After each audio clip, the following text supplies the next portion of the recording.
Good evening, I'm Tabby Tyler. And I'm Kate Fritz. And tonight, we both agree that you cannot name your cat Misty, Milarky, Ying. So grab a beverage, it's time for a night in.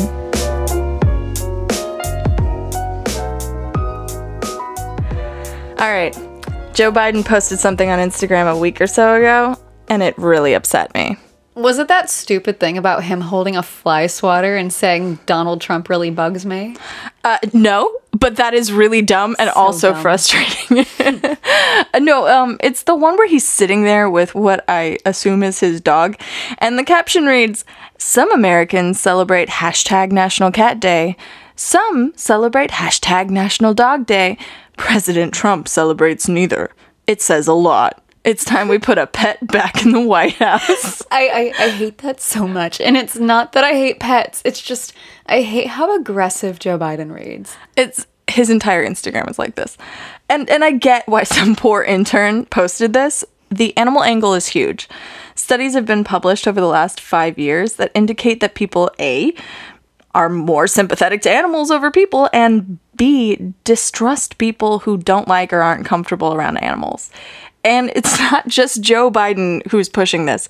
While Joe is pointing out that Trump is obviously the Antichrist because he doesn't like dogs, Elizabeth Warren's trying for a more subtle approach with weekly updates about her golden retriever Bailey, who has his own selfie line at events. He's such a good boy. He is such a good boy. So yeah, I get it. But I think the caption is stupid and childish. And unfortunately, I'm also really annoyed that it's bothered me for like a week and a half. Because a bunch of articles are saying Donald Trump is the first president not to have a pet. And this seemed sort of strange to me. So we had to do a deep dive. I've had a lot of fun researching presidential pets, and I found a ridiculous quiz on the internet titled, "Do you know your White House pets?" and I took it, and it turns out I don't. And to be honest, I didn't even realize people got pumped about presidential pets until you pointed it out to me, and I was thrust into the wild world of weekly pet publications, entire encyclopedia entries, and even pet intrigue and scandal. Who can forget about Andrew Jackson's parrot being thrown out of his funeral for bad language? I mean, once you learn that, you can't forget it. But here are some of the quiz questions. Let's see how you do. Who was the president known for walking his pet raccoon on a leash? Coolidge. Yep. Yeah, and her name was Rebecca, actually.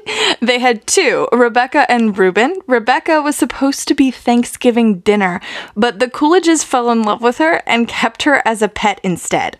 Also, I want to talk about how they were going to eat her. Well, apparently she was very docile and socialized, and so they couldn't bring themselves to eat her. Also, people ate raccoons for Thanksgiving in the 20s. Right? When did turkey start being the thing we eat on Thanksgiving? What's the dark secret there? Is Purdue the De Beers of fowl? De Beers like the diamond. Exactly. Company. Yes. Do they have a weird monopoly on Thanksgiving? I want to know. Okay. Which president had the last pet cow on the lawn of the White House? That would be Taft. And fun fact, her milk was once sold in souvenir bottles. I didn't know any of this. And last one. Which president had a mockingbird named Dick who used to fly around his office and take food from the president's mouth? That would be Jefferson. Wow. Yeah, I know my presidents and their pets. This is a niche interest that I didn't realize was so popular. It really is, and there's a long history around presidential pets. So, George Washington's pets weren't that exciting, but his dogs had great names. Drunkard, Mopsy, Taster, Chloe, Tipsy, Tipler, Forester, Captain, Lady Rover, Vulcan, Sweet Lips, and Searcher. I love how Rover is like such a boy dog name. They had to tell you, no, she's a Lady Rover. She is the Lady Rover, ma'am. Right. But because he didn't live in the White House, neither did his pets. No, the first pets to live in the White House were actually those of John Adams, which included a dog named Satan. Then, of course, there's Thomas Jefferson's mockingbird Dick, who sang along as he played his violin. And then it's pretty boring until you get to John Quincy Adams, who happened to have an alligator for 4 months and domesticated silkworms for his wife. She spun her own silk, which I didn't realize was a thing. I bet that was as trendy as arranging diatoms was in the Victorian age. Riveting. We then go through a lot of horses, dogs, and birds for a bit, including the aforementioned foul-mouthed parrot of Andrew Jackson. But it's worth noting that Abraham Lincoln's dog Fido is why we call dogs Fido. And he, too, was assassinated. After Lincoln, we have our old friend Andrew Johnson. Remember, last week we talked about his impeachment? Well, evidently during his impeachment hearings, he spent a lot of time in his bedroom and made friends with a family of mice he called the Little Fellows, much to the frustration of his daughter Martha, who had taken it upon herself to eradicate the rodent population of the White House. Rutherford Hayes had the first Siamese kitten to reach America and creatively named it Siam. And we can't forget about Benjamin Harrison's opossums, Mr. Reciprocity and Mr. Protection. And he loved those possums.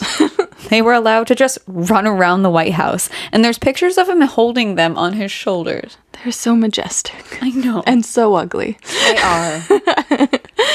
Though, of all the presidents, my favorite president in terms of pets is definitely Teddy Roosevelt. The Roosevelts had a literal menagerie. He had so many, but my favorites include one belonging to his daughter Alice, who was apparently a riot. She smoked, played poker, and carried her snake named Emily Spinach in her purse and showed it off at, quote, unexpected occasions. What merits an unexpected occasion? I'm really hoping it's like a dinner party and she's seated next to an ambassador that she nudges with her elbow and she's like, hey, look down. Opens her purse and there's a snake. But then there's also Josiah the badger, Josh for short, who was apparently a family pet after he was gifted to the president on the campaign trail by a 12-year-old girl. He was given a special enclosure at the White House and was apparently pretty tame, with the exception of a few, quote, nips here and there that lasted for a while until his nips became too much to handle and he was donated to the Bronx Zoo. This was the first presidential zoo gift from Roosevelt, but it would not be the last. And then, of course, there were his guinea pigs. I think you mean Admiral Dewey, Bishop Doane, Dr. Johnson, Father O'Grady, and Fightin' Bob Evans. I can just imagine him with his, like, mid-Atlantic accent. Keep your eyes on the stars and your feet on the ground. Such is my pep talk for Fighting Bob Evans, my prized guinea pig. Well, and don't forget about Bill the Lizard. Or Bill the Hyena. Who, along with Joe the Lion, was also donated to the zoo. From there on, we have a number of animals like cats, dogs, cows, raccoons, the menagerie of the Coolidges, and then we get to FDR, whose pets were relatively innocuous, but one pet who has lived on in infamy. Enter Fala, the Scottish Terrier. This dog was FDR's favorite, and they did everything together, a behavior his political opponents attempted to exploit. When visiting the Aleutian Islands, a rumor was started that the president had accidentally left Fala behind on the islands, and that he misappropriated taxpayer dollars to have a warship retrieve his dog.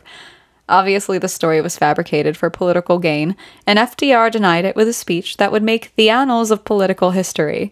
Colloquially referred to as the Fala speech, FDR expressed the concerns of his dog about the slander being thrust against him. These Republican leaders have not been content with attacks on me, or on my wife, or on my sons. No, not content with that. They now include my little dog, Fala.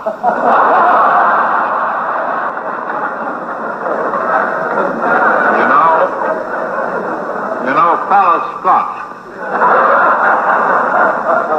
And being a Scottie, as soon as he learned that the Republican fiction writers in Congress and out had concocted a story that I'd left him behind on an Aleutian island and had sent a destroyer back to find him, at a cost to the taxpayers of $2 or $3 or $8 or $20 million, his Scotch soul was furious.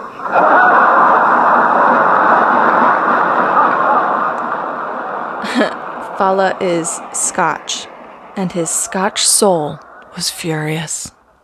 The Fala speech was extremely popular and showcased how a pet could be used as political leverage for success. And no one benefited from this more than Richard Nixon. Right, with the infamous Checkers speech. We should take this moment to address how this speech was given before he was ever president of the United States and how it should have been a giant warning sign about his moral character before he ever made it into the office of president. Yes, but have you seen what a good boy Checkers was? He was such a good boy. So how was it that Nixon ended up delivering the Checkers speech? Well, this was in 1952 when he was running as Dwight Eisenhower's vice presidential candidate. Nixon was accused of misappropriating campaign funds in a controversy known at the time as the fund crisis. The controversy surrounding the issue was so bad, he was at serious risk of losing his place on the Republican ticket.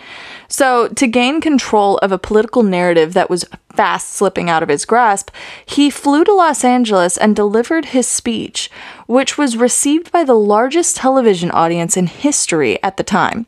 He reversed the story, attacked his opponents, and in a genius move, humanized himself by admitting that the family did accept a campaign gift, and that gift was the dog Checkers, and that they were going to keep that dog.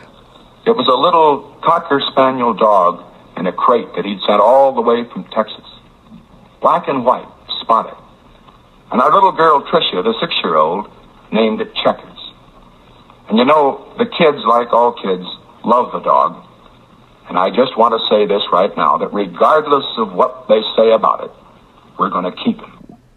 How moving. Yeah, people love dogs enough that they miss all the red, neon-lit, shrieking flags. Speaking of red flags, can we talk about the Kennedy hamsters and how they could be an allegory for the tragedy of Camelot? Quoted from the website The Presidential Pet Museum, Kennedy animal wrangler Trapes Bryant describes the hamsters in his book, quote, "There was a family of hamsters, like something out of a Greek tragedy. First, one hamster drowned itself in the president's tub. Then the others were eaten by their father. But the final act beat all. The mother hamster killed the father and then died herself, probably of indigestion." End quote. Well, it's not all that bad. Remember, Pushinka, the dog sent to Kennedy during the height of the Cold War by Nikita Khrushchev. Talk about nuance. Pushinka was the daughter of the Soviet dog Strelka, who orbited the Earth 17 times in Sputnik 2. Nothing says we beat you in the space race like the offspring of a successful space dog. And when she had puppies, JFK called them pupniks. Can we just settle all matters of democracy this way? Now let's talk about some presidential cats. Obviously. I feel like presidential cats don't really get the recognition they deserve. That's because sometimes they're shrouded in controversy themselves. How? Well, look at Jimmy Carter's cat. Oh yeah, the Siamese cat with the unfortunate name. Misty, Milarky, Ying Yang. Well, at least there's a sick jazz song named after it. It's just so rough. You don't do that. And then, of course, there's Socks, the Clinton cat. It was extremely popular, even to the point of having its own webpage, merch, and national narrative. Do you know that when I was a little kid, I had a postcard book of Socks the cat that I got on a trip to the White House? But anyway, Socks, for all his popularity, had an infamously strained relationship with his roommate, Buddy the dog, who came into the equation during Clinton's second term. Clinton said he did more by the way of the relationship between Israel and Palestine than he could ever do to make amends between Socks and Buddy. Hillary said that Socks despised Buddy from first sight, instantly, and forever. Socks eventually went to go live with Betty Curie, the purported liaison between Bill and Monica. Well, the Bush's cat, India, was so offensive to the people in India, they burnt an effigy of the president. I just don't understand standing so obstinately by a name even after people light your image on fire. Right? The cat even had a nickname, Willie. I don't know why they didn't just run with that. She was a cute kitty, though. All right. Can we talk about the presidents who didn't have pets? Do we have to? It's interesting to examine the political scrutiny presidents are subject to when they don't like animals. I mean, you said it earlier. People are less trustful of individuals who don't like animals. Let's look at some of these presidents. Polk didn't have pets, technically Andrew Johnson only had mice, who I'm sure his daughter eventually killed. And honestly, I'm not sure silkworms count as pets, John Quincy, so you don't get to have them. And Truman didn't like dogs. And it's funny because he's misquoted all the time as saying, if you want a friend in Washington, get a dog, when he literally called a puppy stupid once. And Trump does not have a pet. Yeah, but I somehow feel like that's the least disingenuous thing Trump has ever done. And when you think about these presidents, what feelings come to mind? For Polk, I think of nothing. For John Quincy, I think of his depressed wife. For Andrew Johnson, I think about how he tried to give the states the power to decide the fates of freed men. For Truman, I think of the atom bomb. For Trump, I think of his depressed wife. That's the point, though. This isn't just a list of funny anecdotes about presidential pets.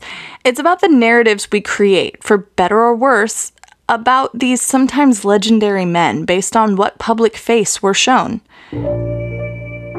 There's a correlation, or at least a commonality, between popular presidents and owning interesting or memorable pets. And I think it's that when you hear about these animals and their stories, you get a glimpse at a side of a very influential man, separated from you by time, class, opportunity, and politics. And that side is human, funny, kind, or mischievous. It gives you a glimpse at their other relationships with spouses and children and staffers. They become accessible in a way that they otherwise aren't. Presidents are complicated. They leave behind messy legacies full of highs and lows, impacts versus intent. And often in that, we lose sight of the human being who got married, had children, and a dog named Fido.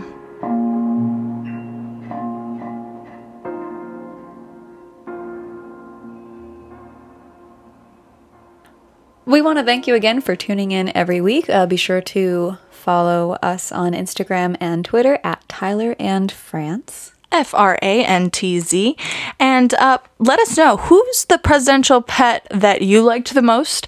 Is there a story we missed that we shouldn't have? Let us know, and we'll see you next week.